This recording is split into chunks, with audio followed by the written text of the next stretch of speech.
Hey guys, this is Asmita, and today's project is about using the leftover scraps from the resin cups and bottles.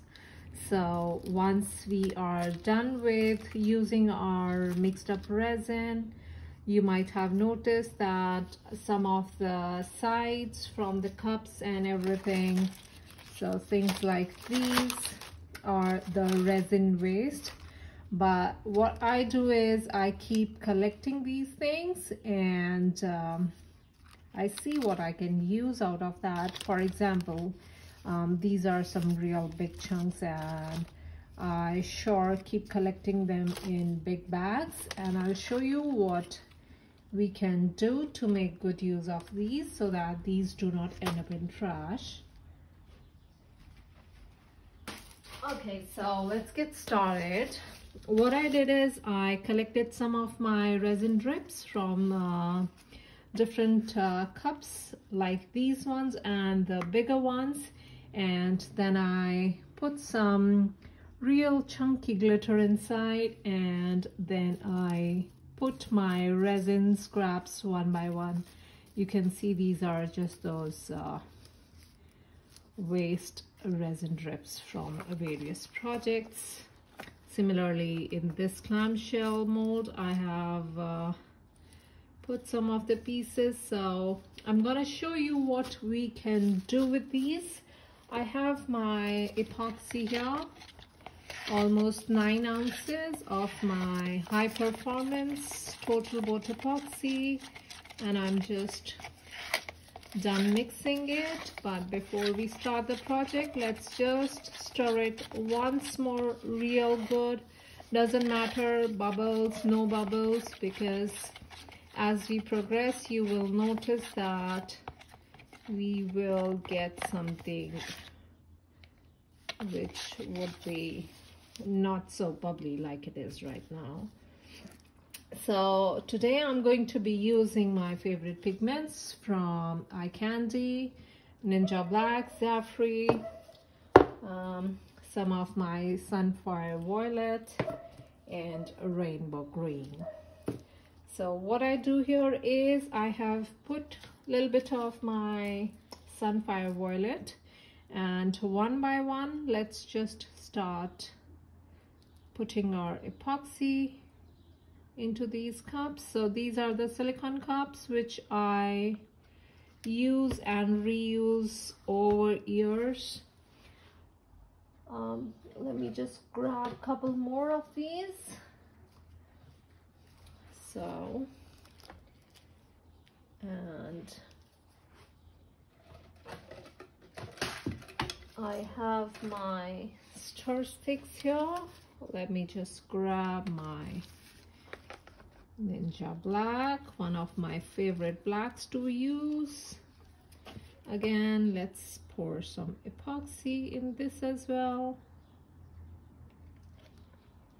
And as you can see, I'm not mixing these, I'm just measuring out little by little, and then we will see what we come to in the end. Okay, so I also reuse all my spatulas and stir sticks. So this one I'm taking a little more because I'll be using this color in the other shell as well. Let me just close these and put these away. So here now I'm taking my green one, the Rainbow Green.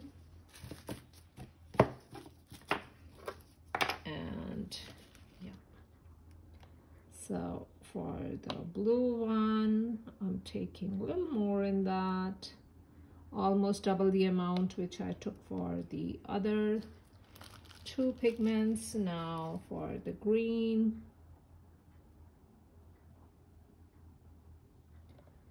all right. Okay, so let me grab another stir stick here. Okay, let's start mixing these. As you can see right now, There are a lot of bubbles in the epoxy because I am usually not a huge fan of stirring the big batches very slowly because it takes a lot of time. But you will see how we will get a bubble-free finish. Once I am done mixing this, I'm going to be putting this aside for a couple of minutes, and you will see all these bubbles will start rising to the top layer. Make sure you scrape off all the sides and the bottom of your cups whenever you are mixing any resin as well as the pigments. So now it is our blue pigment. It's the Zafri, one of my favorite blue colors from Eyecandy. Look at that. I have a huge collection of all these blue and golds from different brands, but I end up using the same ones in most of my pours because I don't know, I'm like that. So that's the Zafri. Look how rich this color is. Now let's mix up the Sunfire Violet. How is that?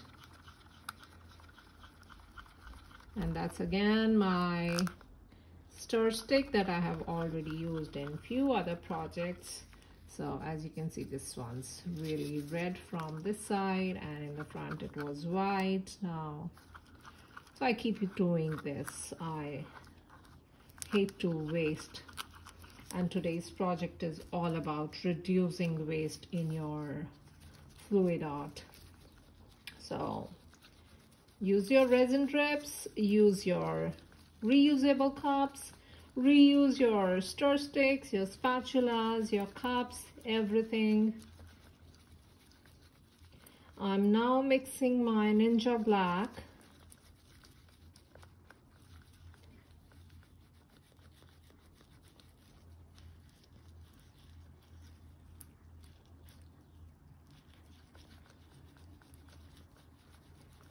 Okay, so this looks all done.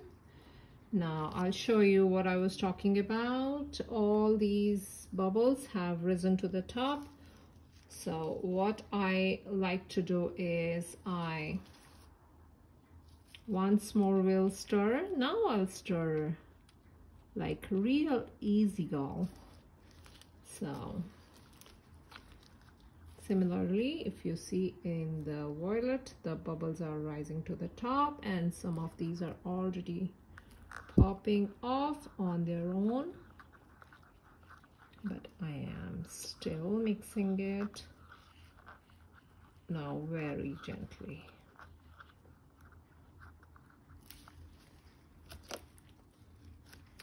Let's see the black. Again, the bubbles are on the top and they are going away on their own.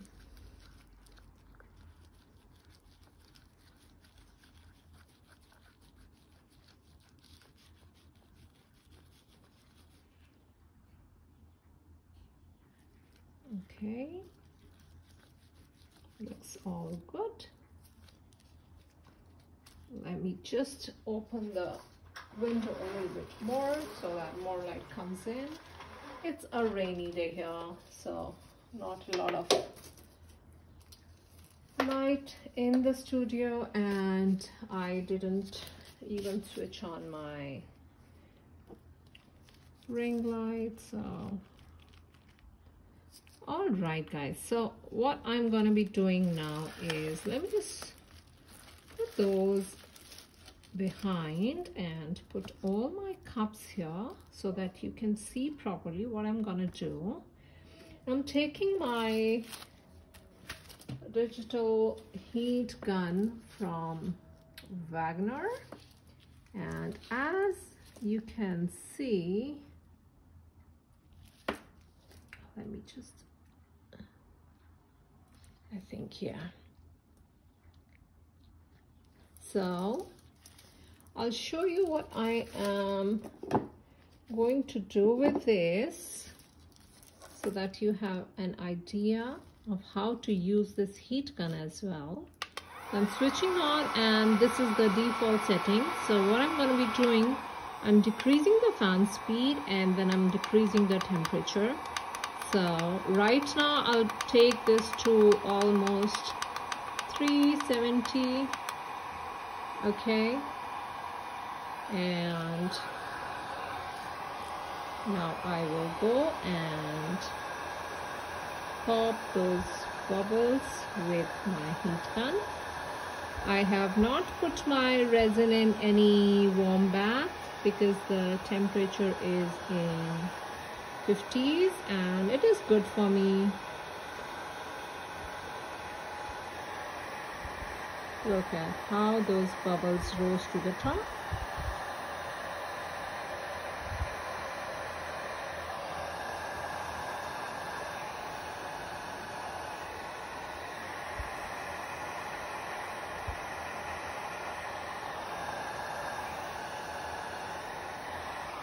Okay. So now I'm long pressing this on off button, and then that's how that switches off. Okay guys, so as you can see, now there are almost no bubbles, but there are a few on the sides. But with the temperature of the resin now, these will also dissipate on their own. Okay, so I am holding these cups one by one, and slowly I'm going to be pouring on. Let me just bring that in focus and put the